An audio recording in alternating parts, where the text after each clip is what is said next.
Hey guys, welcome and welcome back to the channel. It's your girl Sierra, and this video is going to be about Becky Baker. We literally have just 3 more videos left of our Degrassi characters. We have Becky, Ashley, and then Marco. That's it. That's all I'm doing for Degrassi. Degrassi, The Next Generation, Degrassi, and Degrassi Next Class. That's it. It's just these 3 characters left. I'm so exhausted. I was thinking about doing a Craig video, but I'm like, I already technically did a Craig video when I did the Craig and Ellie video, so I don't need to do a Craig video because there's nothing more to add anyway. But let's hop into Becky Baker. Who's Becky Baker? She is our Christian girly from Florida. I feel like Canada. I feel like the Degrassi writers had an obsession with Florida. I don't know. Because everyone's from Florida. If they're not from Canada, they're from Florida. Like, anyway. She's introduced in season 12. She is Luke's sister. Anyway. She dates Jonah. She dates Adam. That's Adam's ex. She had a little mini fling with Hunter. She has another ex-boyfriend that I don't count. Anyway. We're not counting that one, okay? I just don't count it. Y'all know. Anyway. Alright, moving on to season 12. In Come As You Are, she approaches Eli and Clara talking after the assembly and tells them that her brother is on the Ice Hounds hockey team and that they just transferred from Florida, the Sunshine State. Well, that's what Eli says. He's like, oh, it matches your bubbly personality. It's just like, I take that as a compliment. Eli's just like, okay. And then she asks Claire, if Claire could escort her to her first class, and Claire's like, okay. She's then seen at the tourist party, and just as Adam is about to burn the pile of a uniform, she's like, these clothes are perfectly good for people who need outfits or, need clothing or whatever to the Salvation Drive. And that's when Adam just follows her. He's like, what the hell is that? In Come As You Are Part 2, she is heard on the intercom telling students to donate their uniforms to the charity in room 1202. And Gives You Help Part 1, Becky meets with Eli at the dot to discuss the play. She tells him she's thrilled to have him as a partner and wants to help as much as she can. Eli reassures her that he has everything under control because he's done this before, and he's very familiar with the theater team. Like, everybody's got his bag. This is crew, okay? These are his buddies. He's like, oh, yeah, I just gotta text him. Like, that's a flex, okay? And then later, Becky announces the play is Romeo and Juliet. And it's Romeo and Juliet, a musical. Eli's like, what the fuck? And she's like, well, Simpson approved it. He's like, oh, God. In part 2, Becky and Eli disagree when casting the play, and she feels Tristan is a bit confused because he auditions for Juliet. Eli's like, oh, so you're homophobic. Later, Becky enters the gym to find Tristan reciting Juliet's lines and is shocked at the idea of Romeo and Jules because Eli's like, you know what, this play is going to be different. It's going to be even better. And that's when she's like, this can't be right. I can't be part of this. I can't be part of something that depicts an alternative lifestyle as normal. And that's when Eli says one of my favorite lines, welcome to Degrassi. I love him. Anyway. Moving on to Got Your Money Part 1. Becky watches with interest Dave and Tristan rehearse without anyone seeing her and hatches a diabolical idea. She later approaches Dave at the dot and tells him that she didn't know that he was gay and that he seemed pretty convincing. She tells him that her dad's a pastor and hands him a pamphlet for confused teens because she's trying to make him question his sexuality. And we know how impressionable Dave is, okay? He's so worried about his image and all that kind of stuff. And close to the free Part 1, Becky notices Jenna, who is singing outside of the school, and they decide to do like whole Disney Channel moment. It's disgusting. Anyway, Becky introduces herself and invites Jenna over to come sing at the Baker house for some people coming over. Because this is how, like I said, this is how these Christians get you, okay? They'd be like, yeah, I'm having some friends over. And then when Jenna gets there, it's actually the Christian group. Sneaky. You sneaky bitches. Yeah. And so when Jenna finds out that she was invited there to sing for the teen Christian group, she's like, this is not my thing. The Bakers are everywhere, though, because soon the Baker siblings and Jenna find themselves happily teaming up for a history project, which causes Jenna and Becky to make amends after that situation. She leaves the room during studying after getting a phone call from her friend Kelly, while Jenna and Luke make out on the couch, because we covered this in Jenna's video. Anyway, in part 2, Becky is thrilled that Jenna wants to become Christian and is glad she made a new friend. Becky at first suspects Jenna's doing it for her and is present at the baptism. Then she later overhears Jenna and Allie talking and leaves the stall, finding out that Jenna lied about everything and saying that Jenna actually was getting baptized for Luke, because Jenna can't do nothing if it's not centered around the dude, I swear. Becky is extremely disappointed and tells Jenna she did it for the wrong reasons, and that's not what being a Christian is about. She accepts Jenna's apology later at church and gives her a hug, but tells her to stay away from her brother, which I'm not mad at. Like, I'm trying to be your friend and you over here trying to slide behind my bag and trying to hook up with my brother and become a Christian for my brother. You know what? I'm done with both of y'all. Instead of just, like, you know, being, like, mad at, like, you know, just saying, like, stay away from my brother. But, like, I'll be mad at both of them. I'll be like, but you a sneaky hoe. You a sneaky one. Like, Jenna's sneaky. She real sneaky with it, okay? In Never Ever Part 1, she is first seen running her booth for feeding families in need. Jenna applauds her for her charity work when Connor walks up asking about Romeo and Jules and where to buy the tickets, and Adam is like, oh, you know, this is where to come get it. And that's when she's like, no, wait, this is my table. Early bird gets the worm. And then Adam's like, I booked the table. And that's when Jenna's like, yeah, girl, I forgot to tell you, you got to book the table. And that's when she's like, oh, I'm so, it's not your fault, Jenna. Girl, you should be apologizing to Adam because you over here doing the absolute most, okay? Later at lunch, she meets Luke in the front of the school. When he doesn't ask her what's wrong, she pushes her lunch on him and they talk. She complains about the play and he tells her to leave it alone. When she refuses, he tells her to just speak up because she's loud anyway. Back in the foyer, she steals the crowd from Romeo and Jules' booth by singing about starving families while Jenna plays the guitar. Organized religion, people, I'm just saying. If you're offended by me just saying that, I don't know what to tell you, but there's a lot of y'all that be doing shady shit like this. I'm just saying. I can't. When Adam asks if she can tone it down a bit, she tells him no, because Eli doesn't deserve any of the money. He asks if she's just doing this as revenge, and she admits it. And he says that it's low, that she's using charity to get back at him. And she's like, oh shit. I am being spiteful. In part 2, she works at the children's hunger booth when Jenna walks up and congratulates her on her success for the booth. However, Becky is clearly upset and explains to her that what Adam said, and Jenna tells her that he's just jealous. And it's like, Jenna, no, your friend is an idiot. But you know what? I'm not surprised. Like I said in Jenna's video, like, Jenna be trying to distance herself from people who she associates herself with, when in reality she's the exact same way. It makes sense while she'll try to excuse Becky's behavior, because her and Becky are very similar in nature like that. At least at the beginning. Becky is doing things out of spite to get her way. Jenna has done the same thing. She has done things out of spite to get her own way. She has literally ruined her own friendships to get what she wants. Becky is literally using charity to hurt someone else. Very manipulative, you know, like very, very conniving like that. So no wonder they close, at least at the beginning. But Becky's like, no, I'm taking the booth down. She's like, this is not how I want to do this. Like, you know, that's not right. While trying to take her stand down, it falls on her, and Adam comes to help her clean up. They end up talking, and when Adam says she's got to be curious at how they're doing on the play, she admits that she's wondering how they interpret her favorite scene, and he guesses it correctly when Romeo and Juliet meet, obviously. And she's like, oh my god, you knew it. She's like, you seemed like a hopeless romantic type. And she's like, ew, you know, type of thing. Anyway. She asks how he knew, and he tells her that, oh, man, Jesus Christ.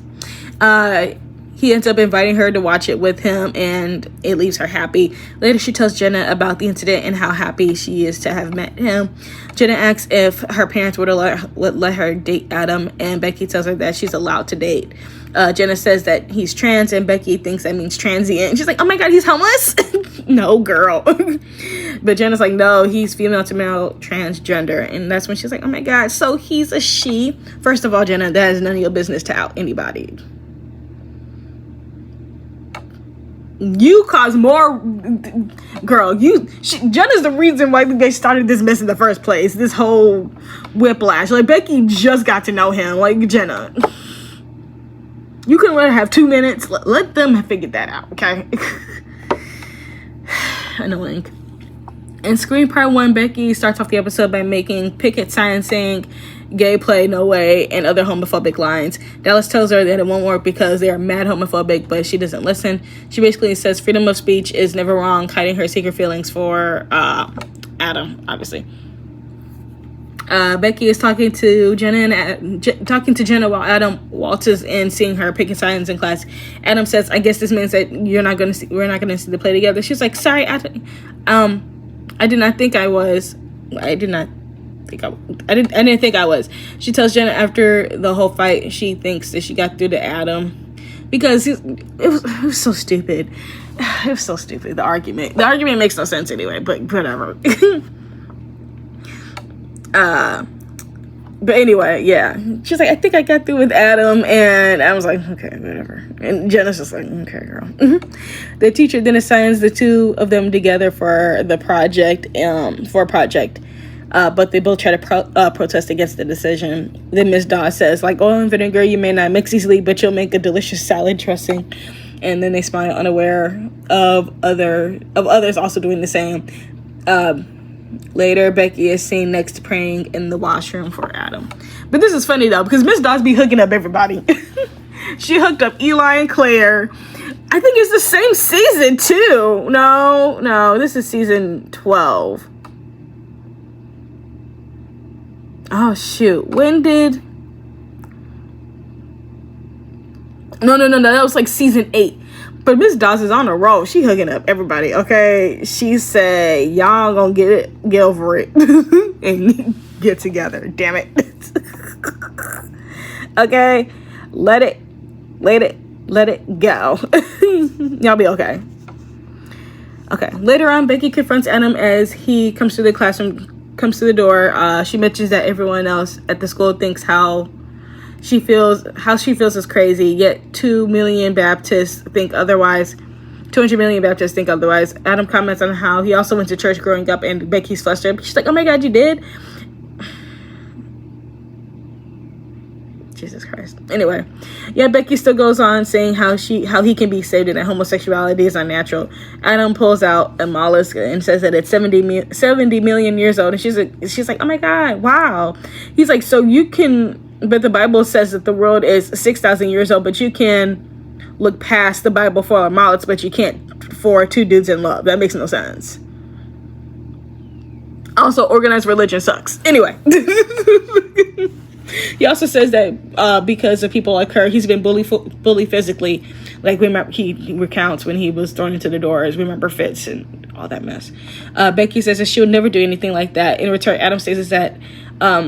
well, at first he's like, well, the thing is, the things that you say makes those things okay. And yeah, it's like, yes, you may not be the one physically doing it, but the words you say justifies other people who would physically harm somebody like that. And he's like, you know what, we should work separately. In part 2, Becky tries to tell Adam that she has thought things over, but Adam is distracted asking everyone where Tristan is, because Tristan disappeared, remember? Becky tries again, but Luke gets in the way, talking down on the play, saying that Tristan must have come to his senses. Adam believes both Luke and Becky have something to do with Tristan being missing. Later on, Becky is outside singing while listening to her music. Her iPhone shows that it's a Romeo and Juliet song. She looks at her own reflection and realizes she has to do something. She then enters the theater and approaches Eli while Adam is also there. She offers herself up for the role of Juliet /Jules. Eli says that you have to play Jules. She's shocked once again, saying, "You want me to promote homosexuality?" Adam's like, "Girl, do you want to start this mess today?" But Adam calls her out, saying that it doesn't suit well with tolerance. Becky gives Adam a disappointed look before declaring that she'll play the role of Jules if Tristan doesn't appear. She states that it's her Christian duty and she's got to do something. This not only surprises Eli, but also Adam. She runs off after being approved for the part. Becky is next seen dressed up as Jules. Adam is behind her as she gets ready to enter the stage before she can go out with Tristan's appearance. But before she can go out on the stage, Tristan appears, because remember, this is the time when we find out that Luke took his phone and all that kind of stuff. Remember, Owen had him up on the locker, was like, "Where's my brother, nigga?" Like, you know, that type of thing. All this happened in that episode, okay? Becky is somewhat disappointed, but Adam is still proud of her. Adam tells her that she can be part of the chorus. While Becky sings in the chorus line, she cries on set. She looks at Adam for a sign of comfort, and Adam shows her appreciation. When the play is over, Becky leaves the stage and goes to the back to leave until Adam stops her. Adam is surprised to see her leaving so fast, and she tells Adam that she already lied to her parents about where she was going and that she also needs to pray tonight. But before she upsets Adam, she makes it known that she is praying for lying and not because of the play. Adam tells her how he appreciates her,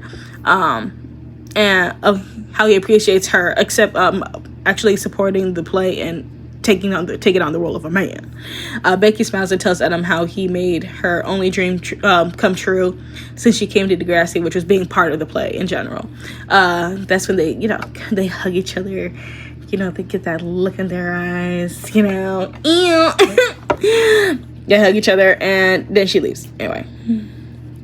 In Building a Mystery Part 1, Becky starts off the episode running into a few people extremely giddy and excited after the school break. She catches up with Jenna and shows part of her excitement, which is a donation of airline tickets for the student council.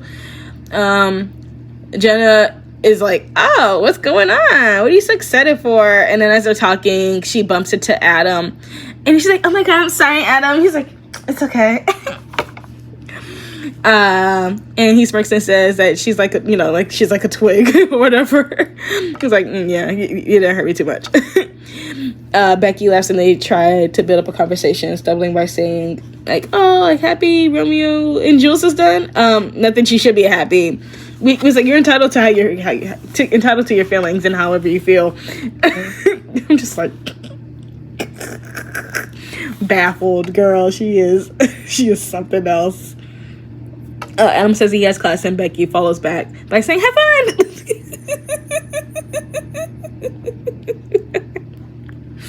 Girl, same. Becky and Jenna then talk, and she agrees with Becky, saying that she did sound like a complete moron because she likes Adam.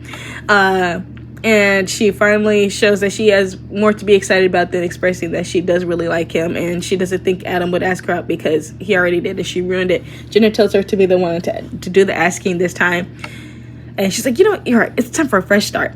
Becky meets up with Adam, and instead of asking him out, she gets scared and asks him to be part of the community service committee. He says he's too busy now that the musical is over. She feels let down, but Adam confirms with Mo and Zig that he has a lot of band practice because now he's part of Jesus Christ. I just had the name of the group in my head and I just lost it. But you know what I'm talking about. Mo, Zig, Miles, Adam, and Imogen.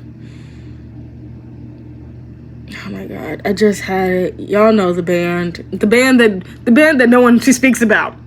Yeah, them. She tells them that the band can perform at the committee, and Mo immediately agrees. He's like, "Oh great, yeah, first gig." Becky later brings it up at the meeting and is more excited about announcing the band performing than the donated airline tickets. Whisper hug. There we go. Becky soon after she says sorry to Adam because she feels like she pressured him into participating for the committee. He's over it, and soon they start their work. They have a lot of fun together, trying on fedoras and sunglasses, like the typical, montage, whatever. After Becky gives Adam a huge hug, showing him a sign of admiration, while Adam goes to the sweaters, Luke comes over and tells her, I think that Adam guy likes you. She's like, oh my God, you think so?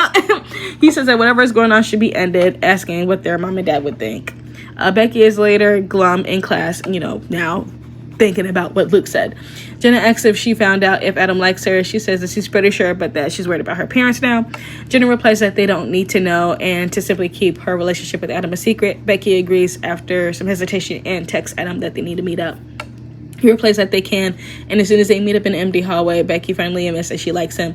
Then Adam predicts she's going to say, but you're transgender. She says, I should have known better than to fall for you. He starts to walk away, but Becky stops him and says, like, you fell for me? He's like, I did the first time I met you. Oh, God. Anyway. And that's when Becky asks Adam to be her secret boyfriend. And then they have their first kiss in the hallway. Ew. Later on at home, Becky slips up, drawing an A and B with love, with love written all over it. Mr. Baker notices and asks if that's a boyfriend, and Becky tries to lie but fails miserably. Girl, I know it's so hard. It's so hard to cover it up. Becky's dad says to invite him over for dinner, since that's the rule about her dating, that they have to meet the boy that she's interested in and approve them for them to date.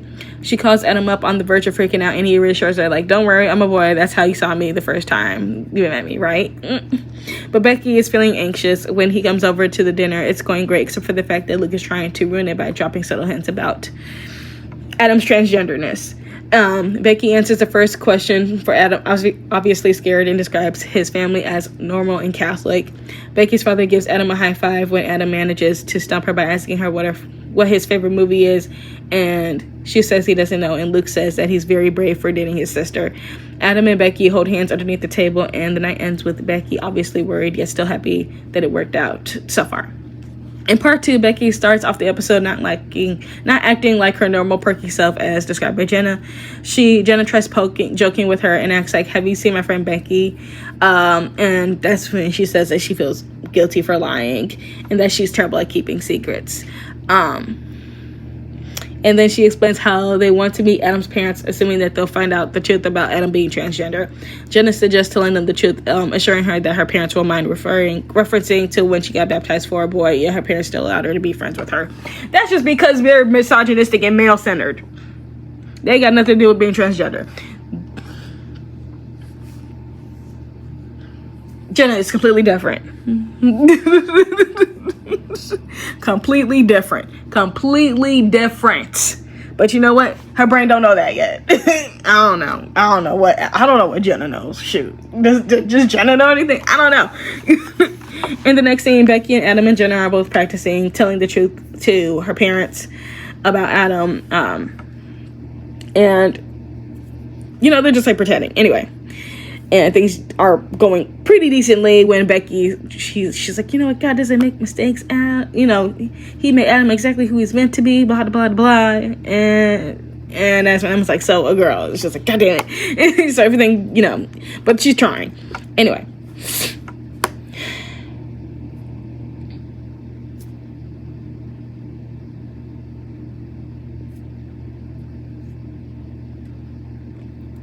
Okay. So then we move on to her actually talking to her parents. And Becky asks if her actually talking to her parents, and she asks if her parents hate her now, and Mr. Baker says like, oh, we can never hate you. And Mrs. Baker says, we love you and we want you to be the happiest girl in the world. And Mr. Baker says like, I'm really proud of you for telling us the truth. Later on, she tells Adam like, oh my God, things went really well. And so they end up going back over there.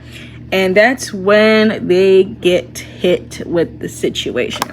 When Adam goes back over there, that's when Mr. Baker is like, maybe you should try conversion therapy. Because remember, this stuff is wrong. And Becky's like, what the fuck, Dad? I trusted you. How could you? And I was like, I'm not gay, sir. And it's like, everything just starts spiraling. And yeah. Well, it's conversion camp for both of them, really. As I said, we gotta fix the situation. They just didn't want to, they were just like, oh my God, yeah. and then, you know, being really sly and conniving with it. Later, Becky is at the fundraiser and states to Adam that she locked herself in her room last night and cried a lot and didn't talk to her parents for the rest of the night. She says that she can't believe that they tricked them like that. Becky asks like what they're gonna do, and Adam says like no matter what happens, we'll get through this together. While Adam plays with Whisper Hug, Becky storms up to her parents and asks, "What are you doing here?" And that's when he says that he was going to bid on some power tools when they go to build houses for the needy. Becky tells him, if you're here to bring me back to Florida or send me to do the brainwashing stuff, then you can turn around and take your ass back home.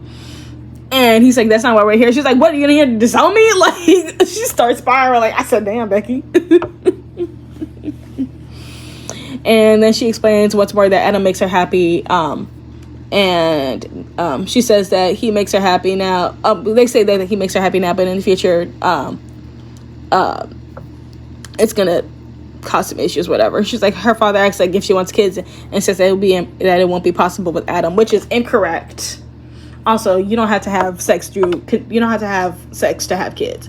There's adoption, okay? There's IVF. There's several ways. Y'all stuck on the old-fashioned way because that's the only reason why y'all even get married in the first place. Y'all be getting married young so y'all can have sexual intercourse. Anyway, moving on. And that's when Mrs. Baker is like, what about your faith? Are you ready to give up your relationship with God? She's like, never. And that's when Mr. Baker says, like, Becky, in the eyes of God, Adam is a girl.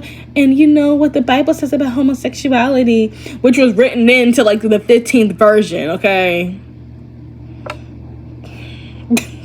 My personal issues with organized religion is coming out. It's like, you know what the Bible says about homosexuality? You know what it says? It says it's a sin. It's like, that's like the 15th version where it says it in. The original has nothing to say with it because y'all got 15 different versions of the same damn book. What is this, a Taylor Swift album? Like, I can't. I'm sorry. And she yells, Adam is a boy. And Mr. Baker counteracts her statement and says that Adam may dress and act like a boy, but underneath all the armor that she's a girl. I hate him. Anyway, Becky gives up and goes to get ready to announce the winner for the silent auction. Becky is next seen doing the silent auction on stage for the Vegas tickets she was so proud of. Fiona outbids everyone, and Becky doesn't even react towards the high bid. After Jenna finds her behind the stage crying her eyes out, Jenna congratulates her and saying how it was amazing that they made so much money. Becky asks if she's seen Becky asks if she's seen Adam's bag. Jenna says, whoa, then looks at Becky and says, those aren't tears of joy, are they? And that's when she sees in the backpack the tampons. And she's like, boys don't get the periods. So then the next day, she walks up to Adam at his locker, and she's very sad and depressed. And she said that she's going to do the conversion therapy because she's like, you confuse me. And I'm just like, no, this is crap. You don't need to be fixed. You're perfect. And she's like, nah, everything's confusing. It's confusing. I got to go get myself situated and, fade to black. In Doll Parts Part 2, she is seen talking to someone while Adam is trying to avoid her, seeing his bruised nose. She seems happy as she smiles, almost as if it's her old self again. And tonight, Becky approaches Adam and asks him nervously, like, do you need a study buddy?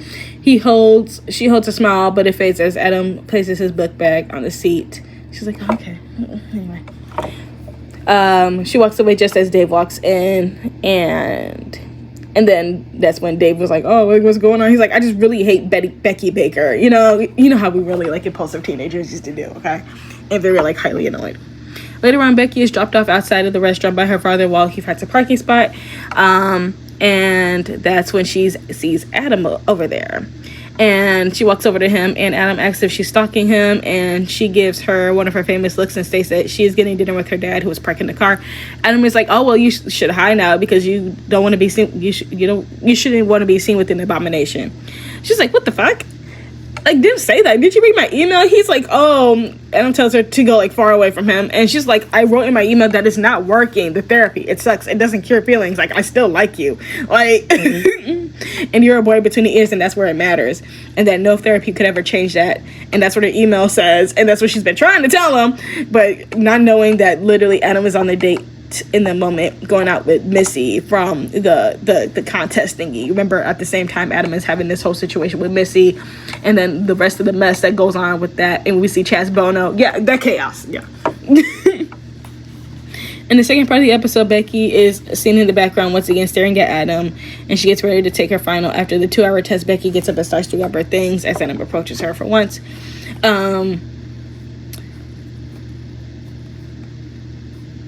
He asks her how she did, and she responds, I can talk about this right now. And she starts to walk off. Adam grabs her and tells her to come here, pointing at the desk. And she goes, I can't believe you deleted me. Adam tells her that he met another girl. Becky sits back in her chair, and the viewers can tell her heart.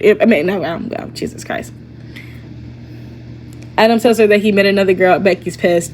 Adam starts to list off how perfect the girl is, and Becky has to give some attitude, obviously, being like, I'm like, okay. Adam shrugs it off and continues to say how despite meeting another girl, he can't stop thinking about her. Becky says that, Adam, I can't tell my parents that we're together. And when she says that when I was in therapy, all I could think about was how I wanted to be with you. Now, my family's complicated. We can't tell them. And he lets her know that by keeping him a secret, she must be ashamed. He leaves as she struggles to control her emotions and stuff like that.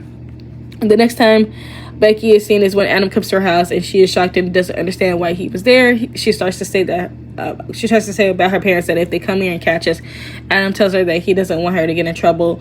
He lets her know that he now finally realized that how far she has come for him, and asks if she wants to be together again. And yeah, they get back together. Becky reaches for Adam's hand quickly as her father asks, like, what's going on here? And that's when she's like, I love Adam. Damn it. You suck, Dad. And he's like, and they run out. I believe this was, Fiona's party. Yeah, it was later at the party. Yeah, it was at that party. When they run back out. When they run out of the house to go to the party.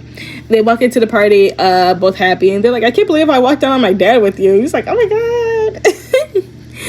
God. Adam didn't think she seemed too happy about it earlier. She asked Miles and says, I have faith that if we show my parents how good we are together, someday they'll come around. Yeah. They're like having fun at the dance pretty much by the end of the episode. In Degrassi, Las Vegas, Becky is mentioned as Adam and Drew begin to leave the house, while Adam mentioned he needed his iPad in order to Skype with her for the date. And Bittersweet Symphony Part 2, Becky discusses about Campbell's suicide, saying that he was being selfish because he wasn't thinking about all his friends and family, being angry for those who are grieving. I'm not touching that. I'm not touching that with a 10-pull stick. I'm just not. In Ray of Light Part 2, she is seen teasing Jenna a little bit about her and Connor dating along with Allie and Dallas. She is saying Jenna and Connor would have cute little astronaut babies, because they would. Jenna reacts angrily to the remark. Later, Becky is seen apologizing to Jenna about what she said and offers Jenna advice about her love drama. She also gently encourages her to reconsider reconciling with her brother romantically, insisting that he's changed since the last two went out together. But we know what happens, so I ain't gonna cover it. Okay. What is this? Is this my hand? Ooh, it's dry as hell. Ooh, that's my finger. Anyway, sorry. I'm leaving that in there. Anyway, in season 13, summertime, Becky tells Adam that she'll be going to Florida for most of the summer with her family for like the 2 months or whatever. And so things take a turn. Okay. This is gonna go by really, really fast. Yeah. Because this is some bullshit. Okay. But we know what happens on Adam's side of everything. But on Becky's side, because we don't see her, so this is like the snippets that we get of her for these episodes. So this is gonna go really, really quick.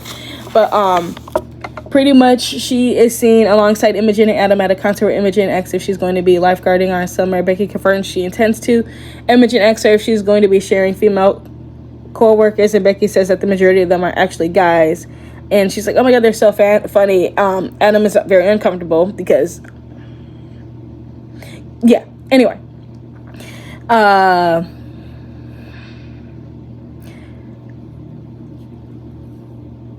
Anyway, Jesus Christ, my words, I'm stumbling. Anyway, Imogen states that being surrounded by guys all summer will be pretty tempting. Becky reminds her that she herself will be surrounded by all boys this summer. When Imogen says that the only one not revolting to her is Adam, because obviously Imogen has a crush on Adam. I don't know why I shouted that part. I'm spiraling. Now, under the impression that Imogen may secretly have her sights set on Adam, Becky asks if she still likes girls. Imogen describes herself as open-minded, like Becky is. Imogen is so trifling. With her suspicions confirmed, Becky flat out tells her to open her mind to the fact that Adam has a girlfriend. Period. Hello, girl. Mind your business. When Adam returns, Becky makes her point by giving Adam a long and more passionate kiss. Surprised, Adam asks what was that all about. Becky asks for them to go somewhere private. And it's like, okay. Assuming Imogen said something to put Becky into her seemingly current mood, Adam excitedly thanks Imogen for whatever she said, like, ooh, okay. Yes. But not knowing that it was actually, like, you know, an altercation, pretty much. Becky is then seen once again with Adam kissing him in the middle of the hallway as Drew and Dallas see them. While going over checklist, Dallas remarks, counselor's getting busy. Check, check, and check. Adam says that Becky was leaving for Florida, and Drew gives him 5 more minutes and winks at him. Becky and Adam attempt to resume their makeout session when Imogen jumps onto Adam's back, interrupting them while saying that they had to attend to the kids who are about to arrive. However, Becky tells Adam that she has to talk to him before she leaves. With Imogen leaving, Becky finally confides with him about her suspicions that Imogen likes him and doesn't want him to spend any more time with her. Adam, despite being hesitant, agrees to it and leaves to resume his camp duties. Becky gives him one last lingering look, fearing the worst or whatever. Anyway, in About a Girl, she is seen Skyping with Adam over FaceTime, and this is when he had ordered the pizza for like their date. But the thing is, when he gets to when she shows up on FaceTime, they're about to go to like a party or whatever, going on a yacht, something like that. And there's Todd, the douchebag, eating the pizza. And she's like, oh my God, we're gonna go to the beach, but I'm so sorry, I can't do the date, but I love you. And that's when you know when Todd says like, I'll take care of her. Kill him. Anyway, fight him. And so later, she appears, sending Adam a message to call her. When he does, she confronts him about the phase range notification that someone had accessed her account in Toronto. She was like, bitch, it's you. Adam tries to play it off like the site was very buggy, but Becky tells him that Todd told her about the message that he got from her that she never sent, and that said to leave her alone and not to ask her about it, but Todd still asked her about it. Todd said, I don't care, I'ma still bring it up. Even though that, to me, that means like, even though like obviously Adam had a part to do that, and Adam shouldn't have done that, Todd don't listen. Todd is hard-headed. Todd has no boundaries either, because if someone tells you to not talk to them about something, you still talk to them about something, you lack boundaries. But I'm not surprised he's a man. He's a Christian man. I'm not surprised. It's just my interpretation of it. Okay. Anyway, moving on. She demands to know why he did it, and he defends his actions by saying that she was parading out in the bikini with that shirtless idiot. Becky insists that he's just a friend, which Adam responds with, for now. And she's like, what's that supposed to mean? And he says it's obvious that Todd wants to get with her. And she was like, well, I'm not trying to get at, okay? I don't want him. And she says that if he was really concerned about her relationship with Todd, then he should have talked to her about it like she did with him about Imogen, and not hacking into her account, acting like a little scared motherfucker. Like, period. Because she was like, I'm the one that confronted you about the thing with Imogen. Even though he didn't completely understand it, Adam perspective was like, okay, cool. He could have done the same thing. Like, it was right there in that moment. Like, that could have been a conversation at the very beginning. Like, oh, you worried about Imogen pushing up on me? Well, I'm worried about somebody pushing up on you. Oh, okay. Well, then let's solidify this right now. We gonna keep it copacetic with all these other people around us, okay? Because it's you and I. Like, Adam literally had the opportunity to say something right then and there and didn't. And he's like begging Becky to like laugh it off or whatever, and he says that he's a complete idiot, and she's upset. He's all like, Becky, please, I love you. She's like, you know what, there's no love without trust, and that if he won't talk to her, then obviously he doesn't trust her. She tells him that she needs to think about everything and hangs up and tells him that she's sorry. And Cannonball, Adam sends her apology roses after the breakup. Obviously she sends them right back. And then later texts Adam and says that she's sorry, that they need to talk. And Young Forever, she is seen at Young Forever, she is seen at Adam's funeral and watches Drew along with Bianca, Eli, and Dallas while he hugs people coming out of the church. They all wonder what went wrong, and Becky tells him that Jesus wanted him closer. That comment pisses everybody off. And then Drew is especially mad at her because he pretty much blames Becky for Adam dying. So, yeah.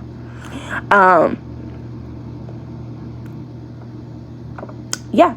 Later, she is seen on the bench sobbing with Jenna, Allie, and Connor taking notice when they arrive.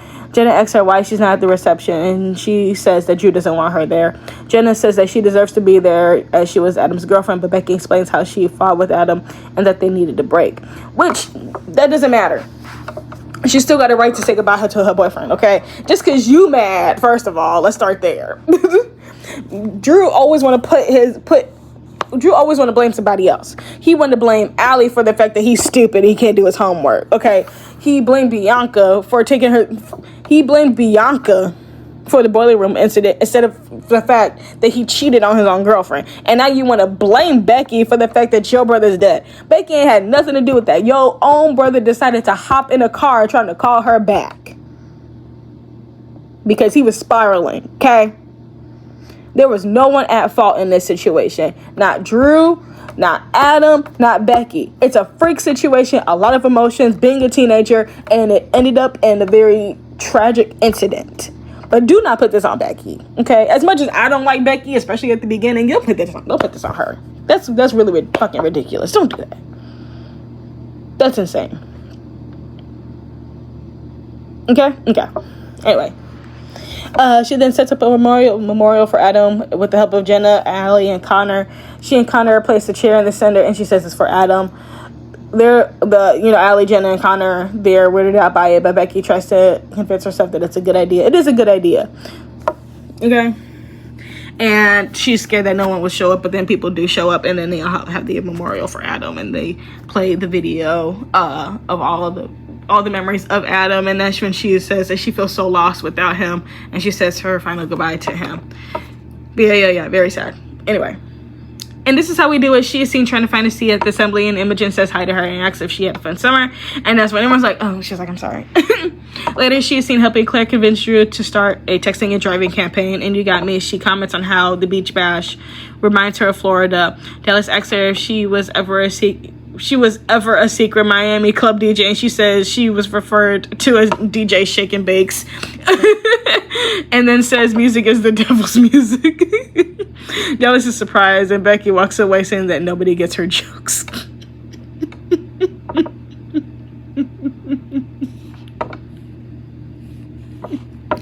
It's funny. Anyway. And you ought to know, Becky auditions to work for Degrassi TV. She says how she didn't know what to do specifically for the audition. Obviously, Imogen is the one who is working because Imogen was the one that wanted it, and Drew was there, helping Imogen make the decisions. And that's when later on, Imogen tells her that she already found someone and that it's Chewy for the job. Yeah, this is that crazy episode. And then when Becky later asks why she wasn't chosen for the job, Imogen changes her mind and tells her that she can still join.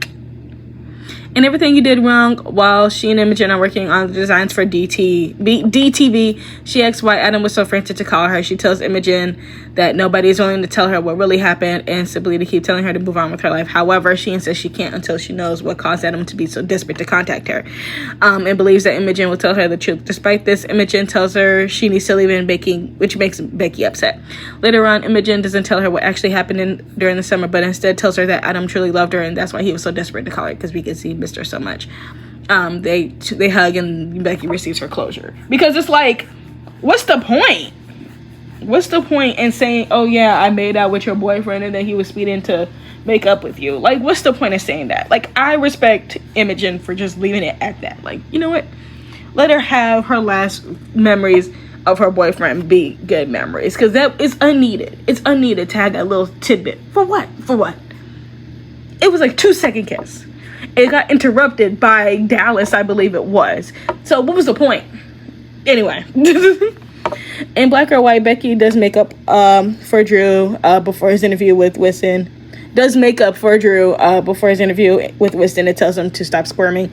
Later on, she is among those protesting the censorship of DTV. After Drew decides to rehire Winston, Chewie, and Becky, she and Imogen remind him that they quit on their own. When Drew shows them the results of what the students really want, she's like, oh, yeah, what the fuck? And so he's like, yeah, clearly there's nothing Degrassi truly wants. Like, don't worry about it. When Drew and Winston redo their interview, she stands by Imogen to film it.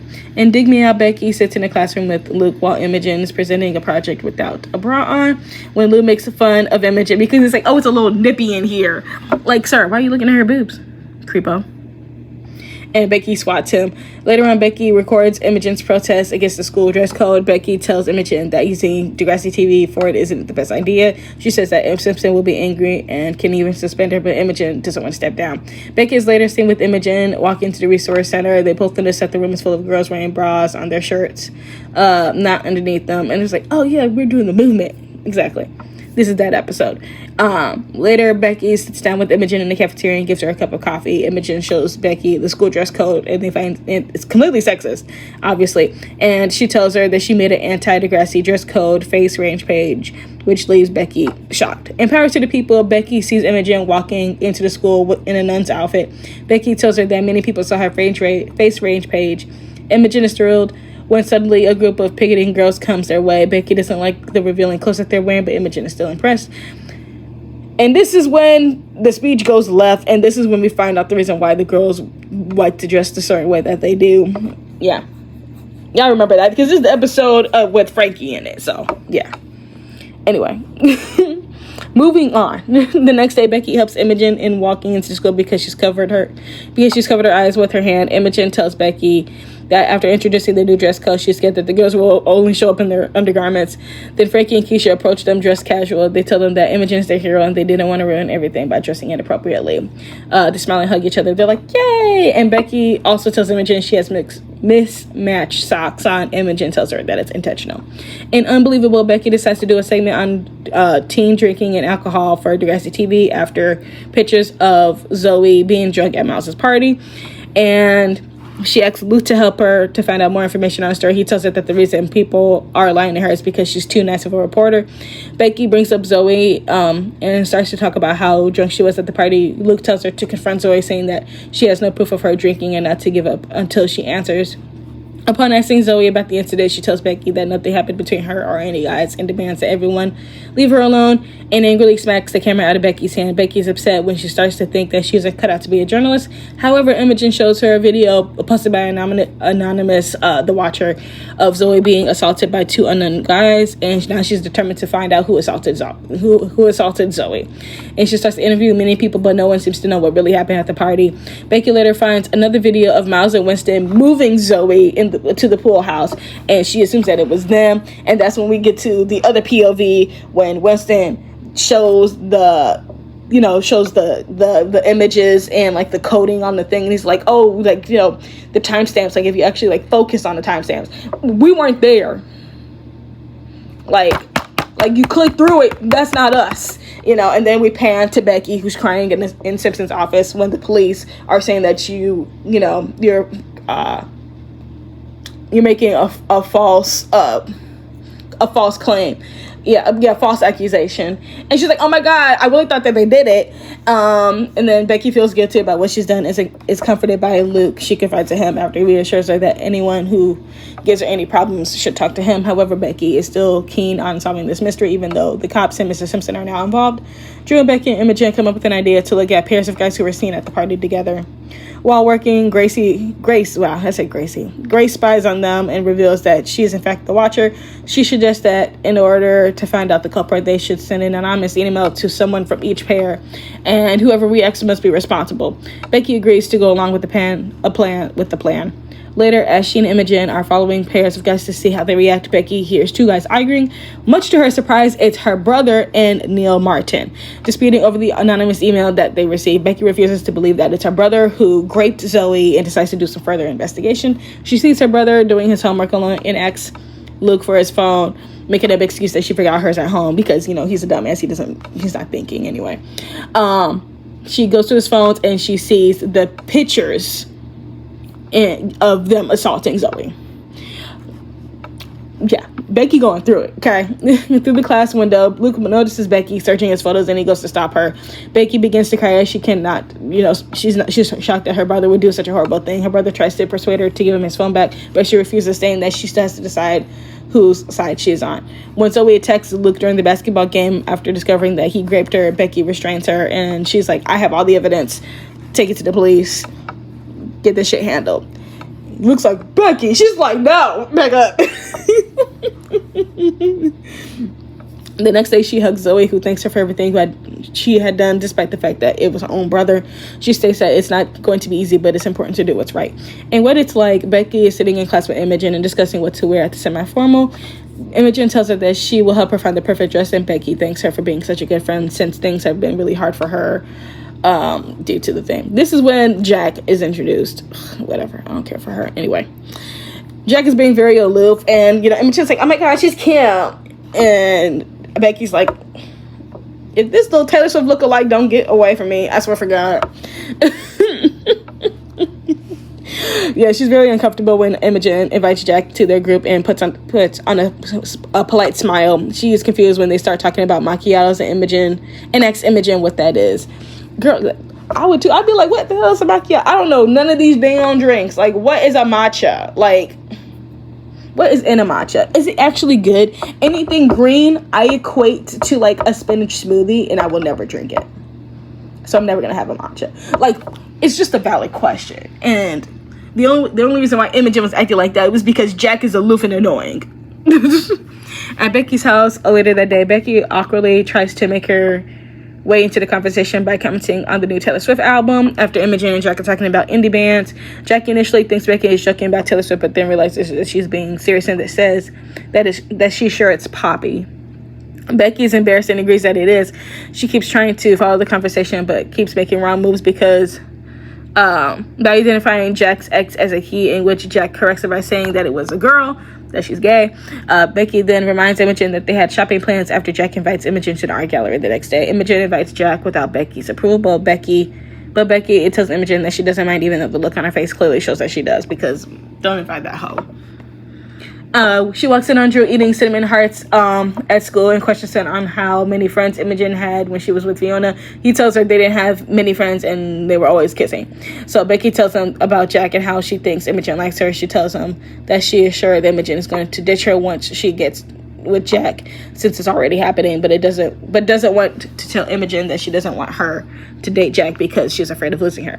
Drew gives her the idea of having a cis night with Imogen, which Becky finds a good idea. She then knocks over the pile of cinnamon hearts, trying to take one. Because you remember, this is also when Drew and Claire are getting really close. She's like, those things give you a tummy ache. Okay. Now back to the Baker household. Becky hears Jack call Imogen weird and stands up for her, saying that she's not. Jack tells her that it's a good thing, and Becky feels stupid because she thought it was an insult. If you don't understand it, you don't understand it, and that's fine. Like, but that's when you just like explain. She then tells Jack to go wash her hands before she eats cookies because of the germs of the outside world. Facts. Wash your hands. Wash your nasty hands. When you come in the house, when you come back from the outside world, you wash your hands. You touched everything out there. Wash your nasty hands. That's the first thing I would do when I walk into somebody's house. I'm gonna wash my hands. Hello? Anyway. Imogen tries to follow, but Becky holds her back and asks her to the semi-formal. Imogen's happy to go and wants to invite Jack, but Becky tells her that it should be just them so they can get to know each other better.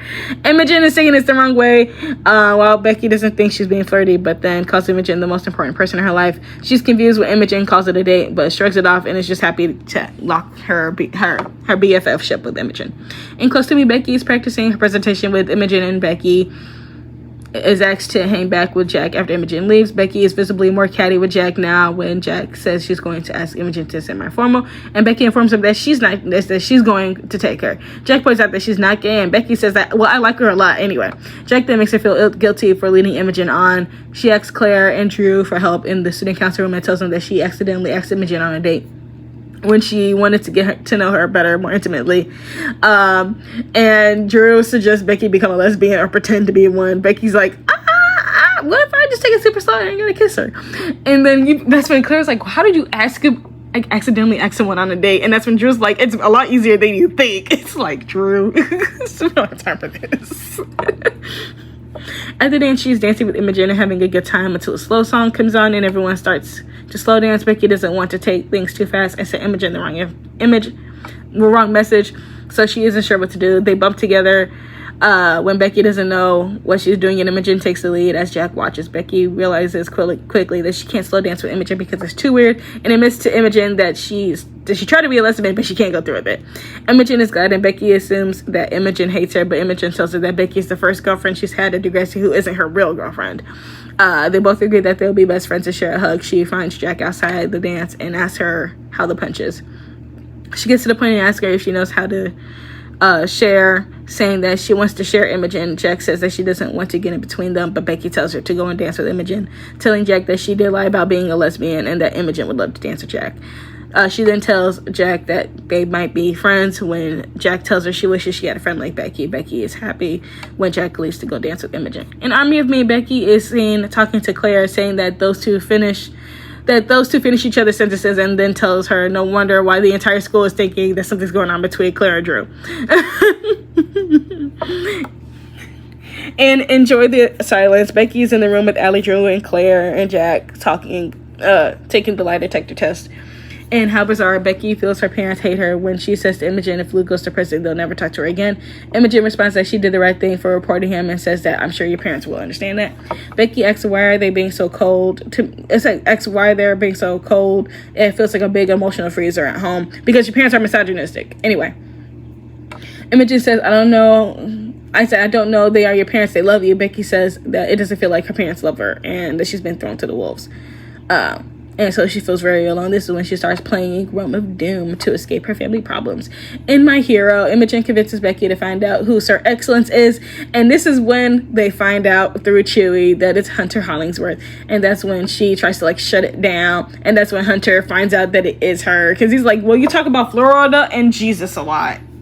It's kind of easy to put it together. He's like, if you tell anybody what we did in the forest, I will turn you into a troll. And that's how that ends. And hypnotized Becky tries to help Imogen go out with Jack. When Imogen got to school and slept through all of her classes, she asked Imogen what's wrong and asked if she's sick and that she has no fever. Imogen responds, no, I'm just a little tired from my date with Jack last night. Then Becky asks if she had a good time, and Imogen responded that they smoked a joint, they danced, and they kissed. Becky tells Imogen hugs not drugs, and that's why you're such a mess. Anyway. And Out of My Head, Becky is seen teasing Imogen. You love Jack when Becky shows Jack the designs Imogen made for the fashion show, and Imogen thinks she hates them. Then Imogen changes them, which makes Becky angry, and told Imogen she wants to talk to her privately and tells her to sit down and think about what she did. Then Imogen goes inside and apologizes to Becky. Like I said, Jack is very aloof and very annoying. I hate her. I just don't like her. She's so pointless. She's a pointless character. Why bring her on? It's so stupid. Anyway, in Believe Part 1, Becky is seen in class and asks Mr. Perino what are the reporters doing there, and asks why they're calling her brother a rapist. And Clara says, well, he assaulted a girl. And Becky is asked by Luke's lawyer to prepare her for the trial, and she goes to the trial and leaves later. Becky goes to school, and Imogen says that what she's doing there She is there. Then she is partnering with Drew, and Drew and Becky get lost, and Becky feels she doesn't know what she should do on the stand or say on the stand, because she's not sure to side with Luke or side with Zoe, because now she's grappling with the fact it's like, yes, I did the right thing, but is it worth losing my family over? Drew says her brother makes mistakes and that he wouldn't judge if she stood by her brother. In part 2, Becky is found by her mother and a park ranger after getting lost in the woods. When asked why she tried to ditch court, Becky says that she didn't know what to say on the stand. Her mother tells her to tell the truth, and so she's like, okay, I'm gonna tell the truth, which is that her brother would never hurt a girl. It's like, no, that's not the truth. The two hug despite Becky continuing to look uncertain. At the courthouse, Becky talks to Luke and says how he must be really scared. He says how he's terrified. He then reminds her about how when they were kids, she dropped their grandmother's ring down the sink and that he covered for her. That has nothing to do with assaulting a girl at a party. They're not the same. They're not equally yoked, sir. You're going to jail. He says, yeah. Becky reminds him that she confessed to their grandmother the next day and she can't forget the video that he had on his phone. He insists that the video only tells half the story and that Zoe wanted to fool around with him and Neil. And she asks if Zoe said yes. Luke tells her that she didn't, but a guy can just tell.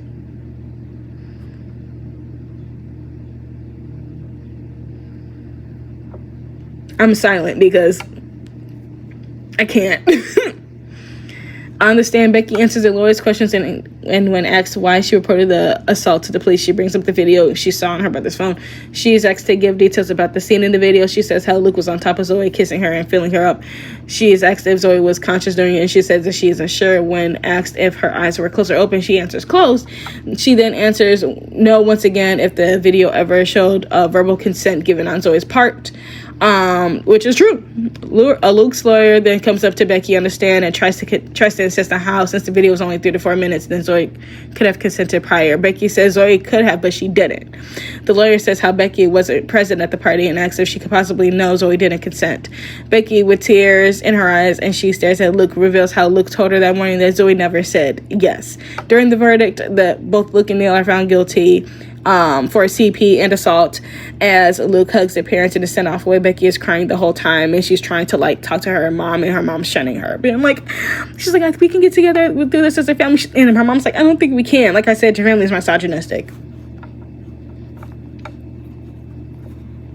Get rid of them. And Thunderstruck, things get weird. You remember, this is the storm. It's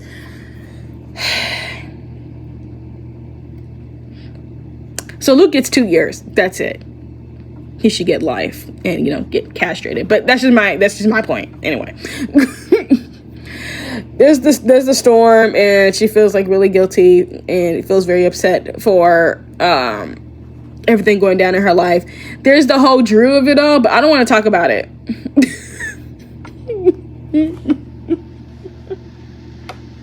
I don't want to talk about it. And that's part of season 14 really is the mess with that. Do I talk about it? I really don't want to. Okay, I'm not going to talk about Becky and that situation. But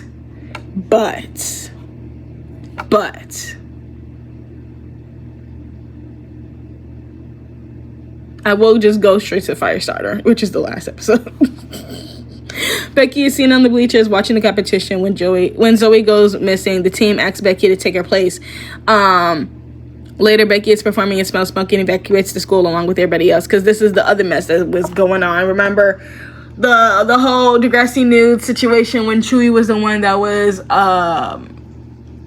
was blackmailing them, and that situation when him and Frankie were trying to do the thing, and then Miles set the school on fire. That mess going on, and that's the last time we see her. She didn't even graduate with them.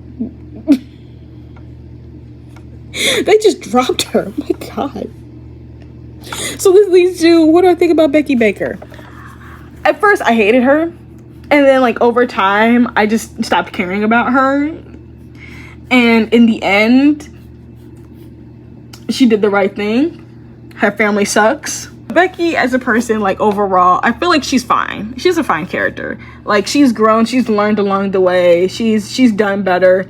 Okay, she fell in love with the transgender dude who dies.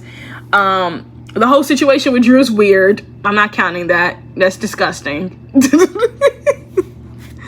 But she literally goes against her family. Like a lot of the stuff on the show for her was pretty much her going through.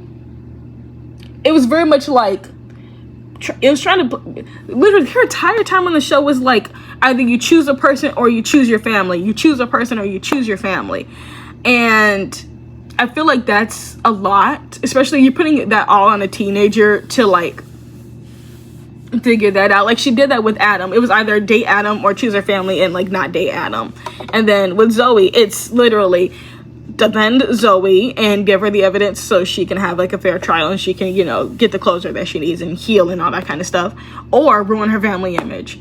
I mean, like, or ruin her family. Well, to her parents, ruin her family image when it's really her brother who ruined the family image. Like, that's a lot for a teenager to deal with. Okay, especially that situation too. And the parents are misogynistic as hell. Like, I'm not shocked. They're disgusting. They're disgusting human beings. I hate her parents so much. Her parents are just terrible. I don't like them. But we don't see do we see Becky graduate? We do see Becky graduate. Then what the frick? Doesn't she go into like marine biology or something like that? No, someone else goes into marine biology. I thought she graduated with them. Becky Baker will pursue a biology degree at the University of Vermont next year. Oh yeah, I forgot. Yeah, in season 14, she also dates Jonah for a little bit too. Like I said, I'm not counting that either. We don't need to talk about Jonah and Becky. We don't need to talk about that. We don't need to talk about Jonah and Becky. We don't need to talk about her and Adam. I don't care. But I swear she does graduate. Did she graduate with them? I can't remember. But I believe she did graduate with them, and she's like, I think she was going back to Florida or something like that, like marine biology or something. I don't remember. But anyway, yeah, I just hope for Becky, you know, she leaves her family, you know, goes off to college and leaves her family behind. That's my hopes. My hopes is she leaves her family behind and she finds people who can be Christian and be open. Like, that's why I say Becky and Jenna being friends doesn't make sense to me. I feel like I feel like for me, I would have liked Becky even more if her and Claire had become friends at the beginning, especially with the whole Adam situation. She should have been talking about that kind of stuff with Claire, someone who is still religious, who still has a religious connection. She did have her moment of struggling with her faith when her parents were getting divorced, but she never completely separated from her religion. She never did. And I feel like she would have had a better friendship with Claire. I feel like she would have talked to Claire a lot more about what it's like to be religious and have faith, and be with people who don't have faith, like Eli, because Eli is an atheist, but also being someone who is religious but also more open to other people, because Adam came out. Adam told Claire and Eli, and Claire was like, oh, okay. Like, I feel like it would, I don't know why, I just feel like it would have been a better friendship for Becky to be friends with Claire. And I would love to have just seen them like getting to know each other and also like connecting on their faith. So like times when Claire starts to like question her faith and go through the stuff that Degrassi writers and producers put her through so much, I would love to have seen Becky like be there for her and been like, you know what, girl, we're gonna get through this. Okay, we're gonna get through this together. Like, we cool, you know. I mean, but it was also really cute how she became friends with Imogen, because yes, that's also really cute too. I like Becky as soon as she starts to like develop like empathy, you know. When she actually starts to like open up and connect with other people that isn't like, you know, as crazy as her family. But I could definitely see her like going off to college, going to like a non-religious school, because if she went to religious school, I feel like she would completely like disconnect from her faith. I feel like she'll probably go to like a liberal arts school. I could see her still be connected to her faith, but going to a liberal arts school, becoming best friends with like a bunch of gay people. Everyone part of the damn rainbow. She'll be friends with everybody part of the damn rainbow, and everyone would be like, but you're friends with Becky and she's religious. They're like, yeah, but Becky's religious, but she's not an asshole. Like, I feel like she'll be that friend. She'll be their token Christian friend, and she'll just be friends with everybody. I could literally just see Becky like being friends with everybody, showing up to Pride. I could see her like protesting, but not like on the front line, but like doing it in her creative way. Like, I could see her being like, no, God loves them all. Like, I could see her doing that. Like, I could literally see her like in her old age, like the I don't know if y'all seen the commercial. I forgot what it was for. Well, technically it was for Pride, but also I think it was like a beer commercial. I don't know what it was, but when it was the couple that had the little Pride flag and the old lady took it down and then she put up a huge knitted one. I could see Becky doing that in her old age, being like, this is a disgrace. What? The size of your flag is ridiculous. It's small. If you're going to be gay, make it huge. Like, I can see her doing that in her old age. Like, people being so shocked. Like, the fact that she would be like sitting there talking about like Jesus and stuff like that, being like, oh, this is the old like religious person, and she'll turn around and be like, and gay people have rights too. They'd be like, what? I can see her doing that to people and them being so shocked. But yeah, overall, Becky's a cool character. I don't hate her as much. I just hate the fact that they put her with Drew and Jonah. She deserved better than that. Okay, she deserved better than that, because everyone deserves better than Jonah.